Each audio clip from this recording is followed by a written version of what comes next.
วันนี้สิคนเขาเนาะท่านผู้ชมคนเขาว่าไว้เนาะพี่น้องสบายดีเด้อพี่น้องเด้อนี่สิมาคนเขาเนาะมาขึ้นเรานาพิราชเนาะ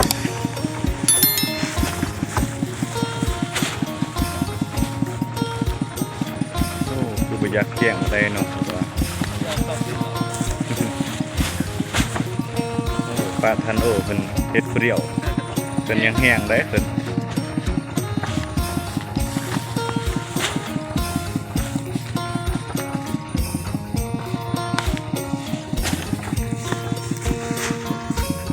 โอ้ทีมงานเพิ่นเก่งหลายเนาะ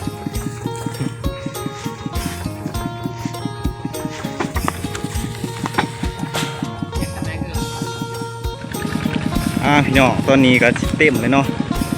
เริ่มสิคนไปขึ้นเหลาเนาะท่านผู้ชม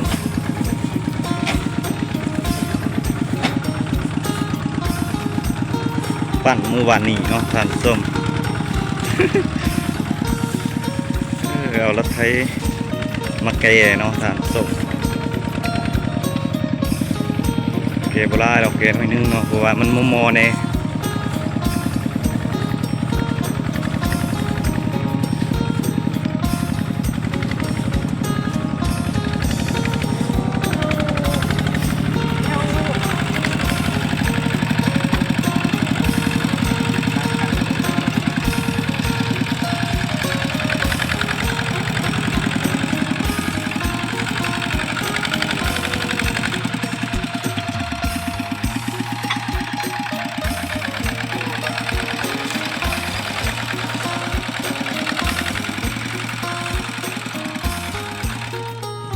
นี่พี่น้องพอเล่าเขาแล้วพี่น้องนี่ถอยมาเนาะ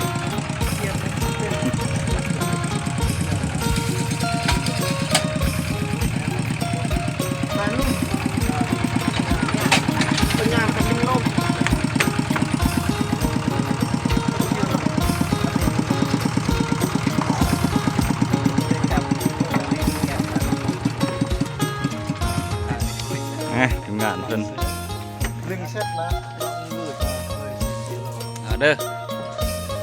ยุบโอ้คักมื้อนี้เอาเข้าขึ้นเหล่าเด้อห้าแนวมาเป่า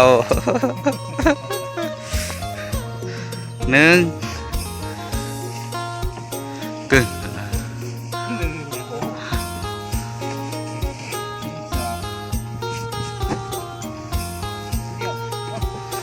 โอ้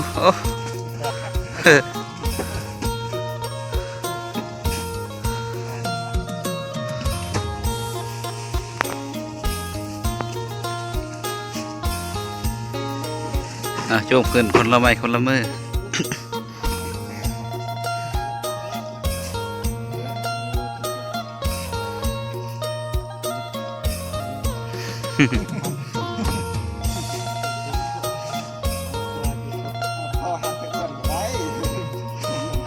ฟ้าเสียวะ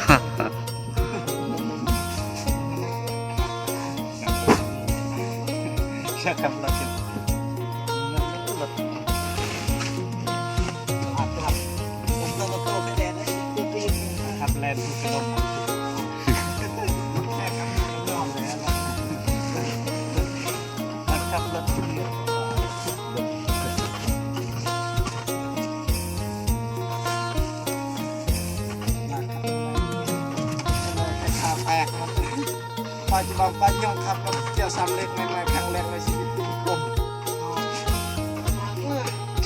เจ้า คงประขับ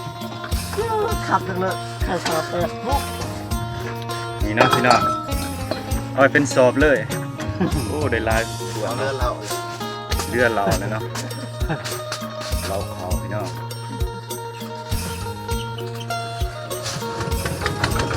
โอ้ตั้งนาเป็นสตาร์ทไปเลย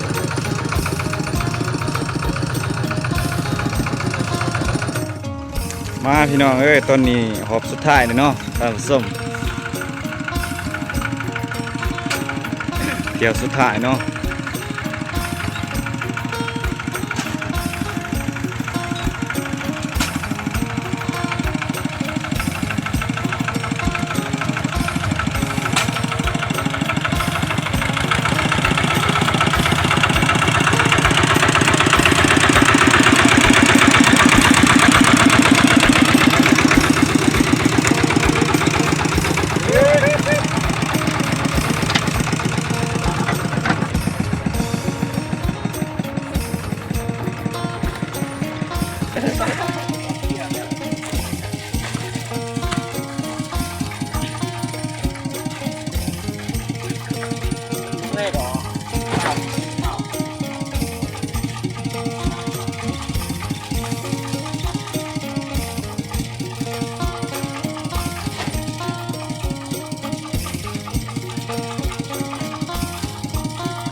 หม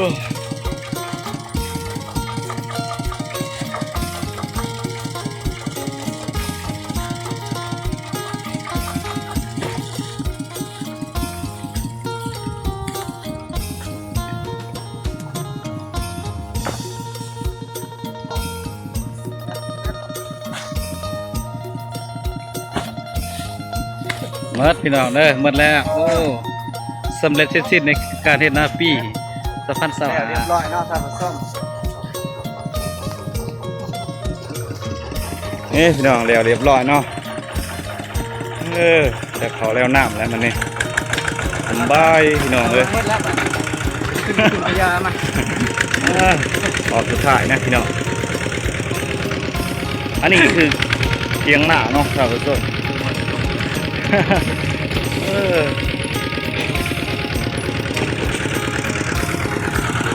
โอ้แดดแห้งเนาะสุดๆมินเนาะแดดร้าย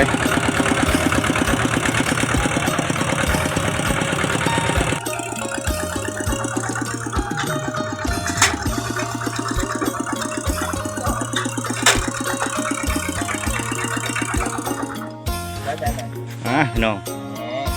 แล้วเลยเนาะพี่น้องพอสุดท้ายเต็มเลยพี่น้องกระเดียว คนเต็มเลยเลยมีสอบจะสอบคือสอบคนไหนเกี่ยว อะไรตัวหน่อยนะเข้าไป ให้ไปกินแต่ข้าวเจ้าใกล้เลย พี่น้องเต็มเลย โอ้ นี่พี่น้องโอ้เต็มเลยนี่พี่น้องพี่น้องมาสวยพี่น้องหลังจากเอาที่คนเขาแล้วเนาะวันนี้ครับต้มเป็ดเลยเนาะพี่น้องต้มแม่ก็ต้มบ่มีแติปิ้งเนาะตักอยู่ได้อันนี้ก็เป็นบ่อน้ำสางเนาะหรือบ่อบาดาลเนาะคักเนาะแห้งอยู่ได้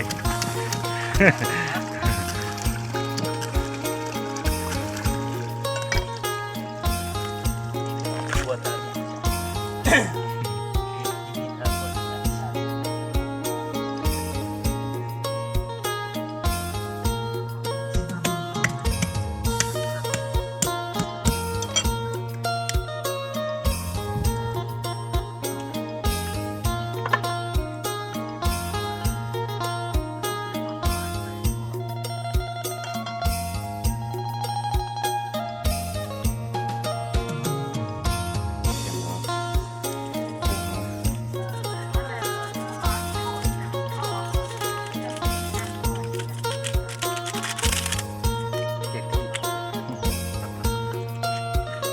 เกือบที่เนาะตามผสม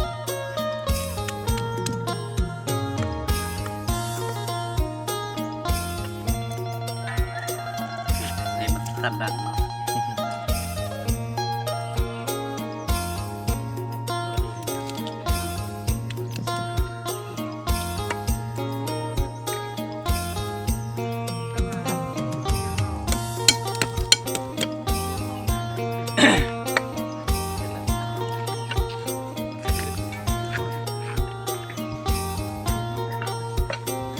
พ้น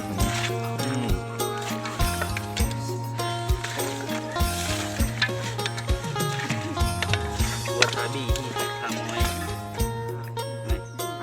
ใส่ในเกี๊ยวตึ๊ดตีนใส่เพื่อมีตีนเดียววะ ทีหนึ่งให้ไปใส่วะ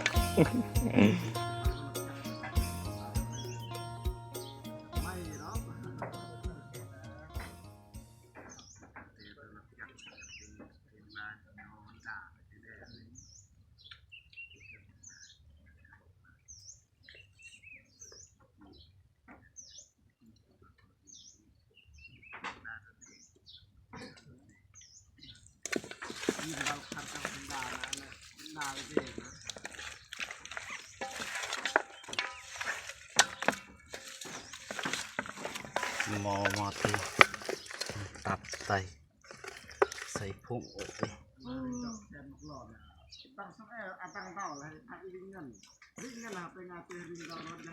ลัวท้าบียังครับใช้บีไฮเลยว่าติ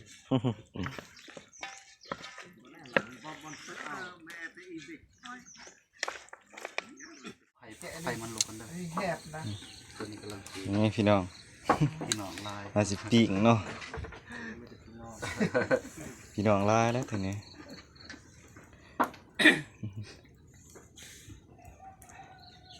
เก็บมันยกกับอีกดอกได้ตัวมันเยอะครับจวดแล้วจะจ่าเอาบ่เตรียมไปเตรียมตัวจำนี่ใครสิชอยลิ้นจะแกงนะเล่าบ่ชกเนี่ย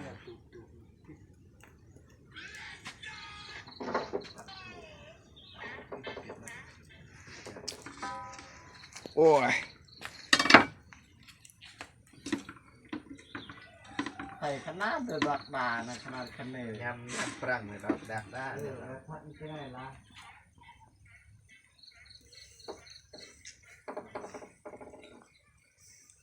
นาได้ก็มันได้ไทยหลังทางขนาดได้ไทยเขมรลาวทุกคนกระทบขนาดได้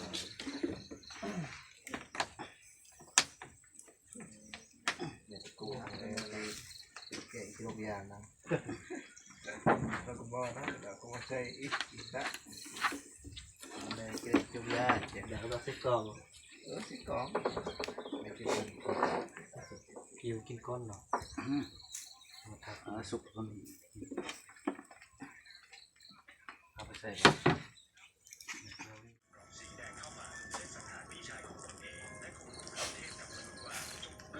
ไก่สีสุกเลยเนาะตอนนี้ เป็นไก่แล้วเป็ดสุก มอสีสุกเนี่ย เป็ดดิบเหรอ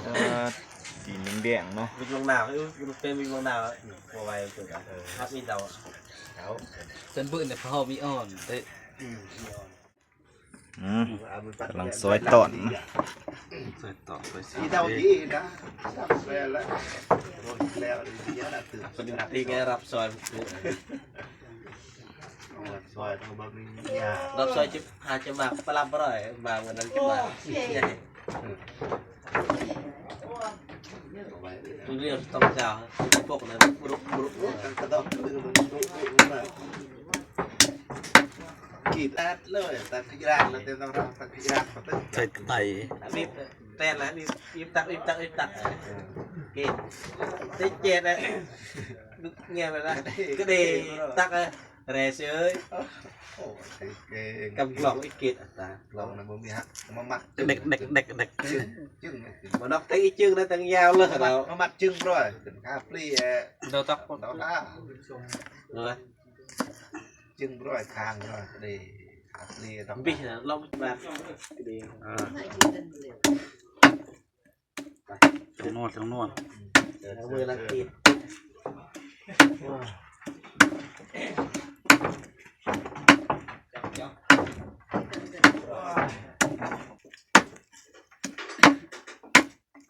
ตกนี่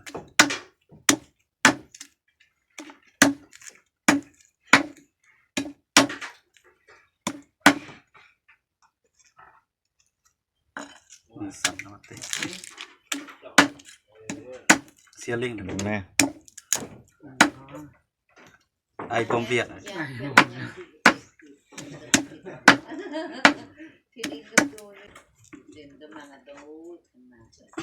โอ้คักพี่น้องพักเขาพี่น้องพักเขาพี่น้องตัวไหนเจ๋งตัวไหนเจ๋งโอ้ตัวไหนเจ๋งมันเนาะพักเขาสามัคคีโอ้คักกินปิ้งเป็ด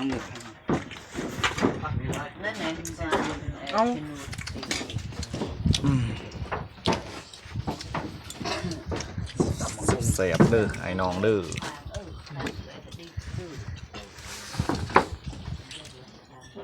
วุ้ดมา กิ เนี่ย นต้นเป็ด ทำยังไง กับข้าวเหนียว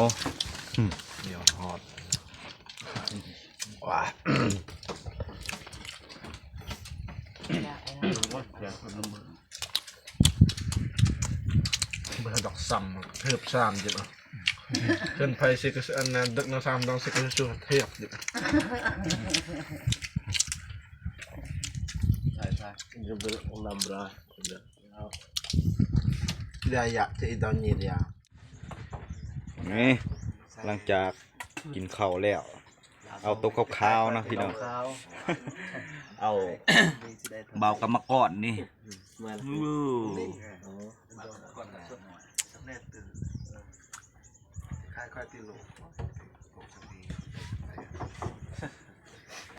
ตัวปิ้งนี่ก็ย่างได้ นี่ตัวปิ้งนี่ตัวนี้เป็นของแก้มเนาะกับเหล้าขาวคักกลา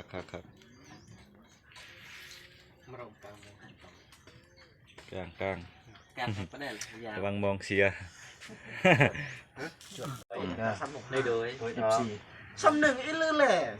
เยอะเยอะเด้ออาก็เตะอาตาซาอาตามีต่อทาน สุดยอดเลย เป็นแน่เลยมันปวดเท้าอาตาทานเป็นยาใส่อะไรลองเนี่ย พี่ด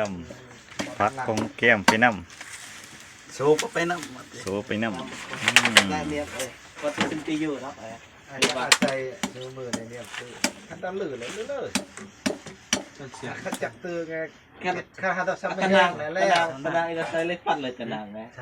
ปกติบางคนเลยซึมเราซึมจะอยู่ตักเลย ตักตะนางไอ้หมดกระโมกไอ้หมดนี่กี่เหอะหมดเตี้ย กุ้มบุ้มไปตั้งไงไปซื้อไปเนี่ย เนื้อ แต่อาณาเองกับบ่ซ้ำขาด อาจจะเจ็บตัวหมดแล้ววายมีเอลมีเอส สูงเลยว่าเนาะ ตื่นขยับ บุคักอายุเช่นยิบจ่วย อีมีเอลเนี่ยฉันบอก นี่แล้วแอลจักเก็บเลย ว่าลิงเอลอีดาวดากี่ตึ้งรุ่นอีทัก งองไม่เอาบุคัก อีมีเอลแข็งหมด ไปยึด ยิบช่วย ตัวประกอบไงกลัวจะนั่งก็ เดี๋ยวเราจะรังวางก็ไปตัววันเราเดี๋ยว ที่งงเป็นแบบเร็ว บ่ซ้ำขาดดีแบบนุ่มมือ ๆซ้ำห้าในแอลคอเซ็ตมาชอบต้อง นี่แนวแก้ม นึกแต่จะทำมาเล่นนะ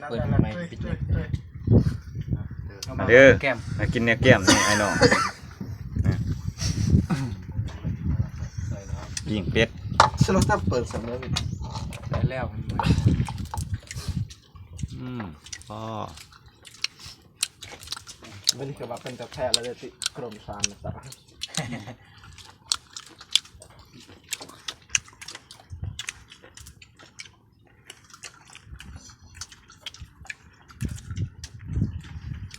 จ่ายอะไรดำลงเดือนนะ